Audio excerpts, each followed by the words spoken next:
Hi guys, welcome back to my channel. My name's Ian Barnard. I do hand lettering in Cliffy. I'm so sorry for the lack of uploads over the past 4 months, and the reason why that is because of this place. I've got a new studio at the bottom of my garden. Me and a friend put it together, but it took a lot longer than we thought it was going to be, and we're battling against the English weather.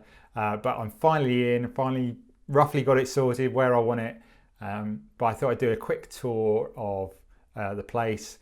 Show you some of the equipment I'm using, why I've chosen to do it the way I've done it. I will try and link to the stuff I use in the description below.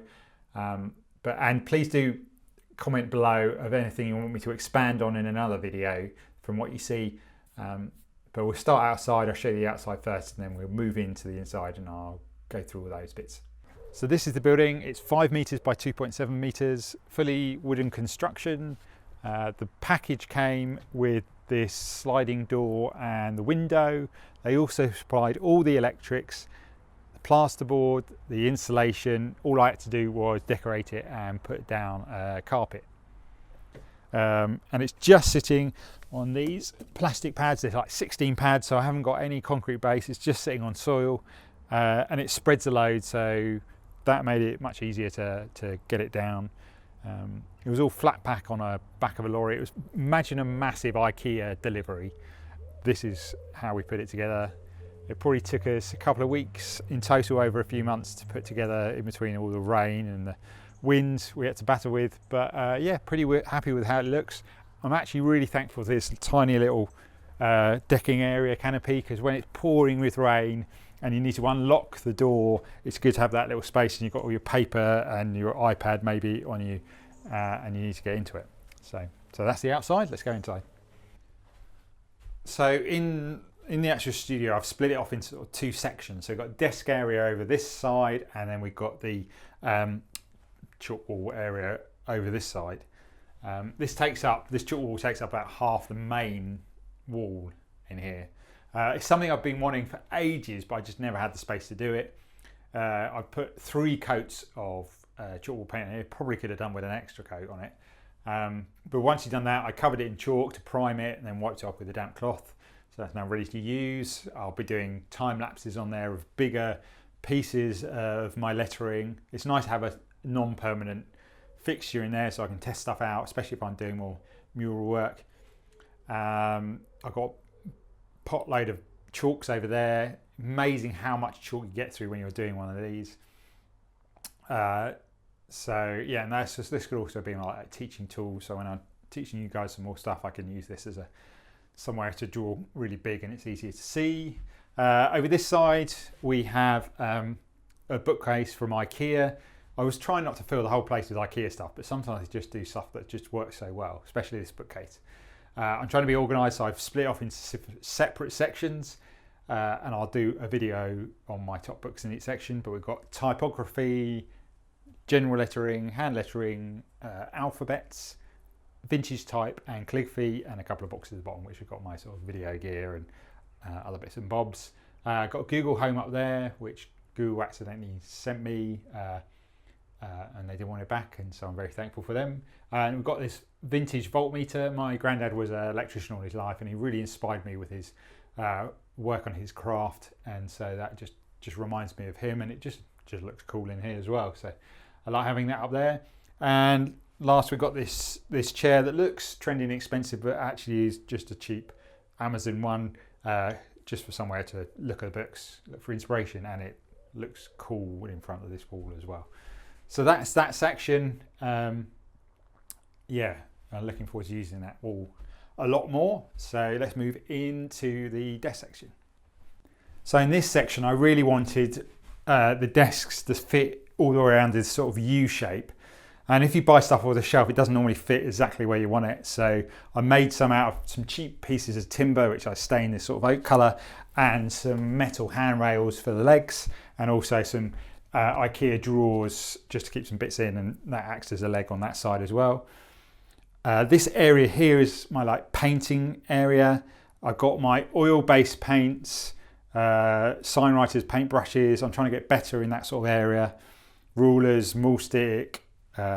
This is just a cheap junk shop drawing board I found.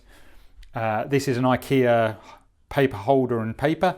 It's just like cheap paper that I can then pull down and then practice on, and then I can just rip it off. This is one of the skateboards I did using those paints. If I can get it up close enough, if it can zoom in. The finish is just amazing as what you can get with the oil-based paints, even though it smells quite badly. And it takes a while to dry. It does leave a really good finish on that. This, what might look like on the camera like a big widescreen TV, is a soundboard. When I first got in here, because of the whole area of glass and big flat walls and nothing on them, the sound when I was recording my podcast was just reverberating everywhere. So rather than spend a lot of money on those proper acoustic ones, this is a wooden frame just filled with rock wool insulation and a cheap bit of fabric strapped over the top. It just helps to absorb the sounds and not get that echoing back into the microphone. So that's that area. In the center here at the back is, I've got a 27-inch iMac on a bamboo stand from IKEA, Apple keyboard. I've got a Wacom tablet that I only use as an alternative to a mouse because I get RSI on my wrist. So that's the only reason I use it. I don't really use it for lettering or doing stuff in Photoshop and Illustrator. It's just as an alternative to a mouse. And I've got a Blue Yeti microphone for my podcast. If anyone already checked it out, check out the Honest Designers show. That's where I do it with three other friends, talking about freelance design life, social media, lettering, stuff like that. So check it out on iTunes. And then just a Feel-Lite cheap tripod. That's just going to be where, when I'm doing tutorials and I'm sitting here doing some filming, grey card for white balance and stuff like that. So that's that area. So this area is the drawing section. Here I've got first generation iPad Pro with Apple Pencil on a stand, and this is a charging case for the pencil. Drawing mat, Rhodia pad, which I really recommend. They're really good pads. This is an overhead time-lapse area. I have a cheap microphone stand arm with a ball head on top and a mobile phone holder, some plastic plants, a ruler. This is just mainly for when I'm doing filming myself do stuff, or taking a photo of me doing some stuff. These backgrounds are like printed backgrounds. They just add some interest. I've got a black one as well. I'm going to get some coloured ones too. And then this, which I love, is an IKEA stationery rack. It's got loads of holes in here, and you can just slot in these different shaped pots.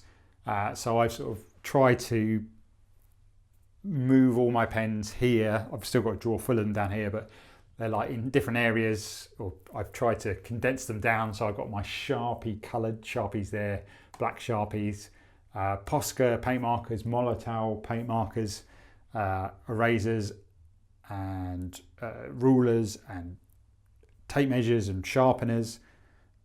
My favourite pens, the Tombow Fudenu Suke Calligraphy brush pens, pencils and other random bits in there, dual Tombow brush pens, parallel pens and metallic markers, a variety of brush pens down there, and the old favourite, the old Crayola marker. So that's that section, which I'm hoping I can keep tidy. We'll see what that looks like. But that's where I am at the moment, and that's where I'm really happy with how it's working. I'm sure it will evolve over time, but yeah, hopefully now I have no excuses to get content out there. So if you've got any questions about anything you've seen in this, leave it in the comment section below and I'll try and answer it for you. Otherwise, I'll leave links in the description to all these products, even the building itself, if you're interested in getting something like this.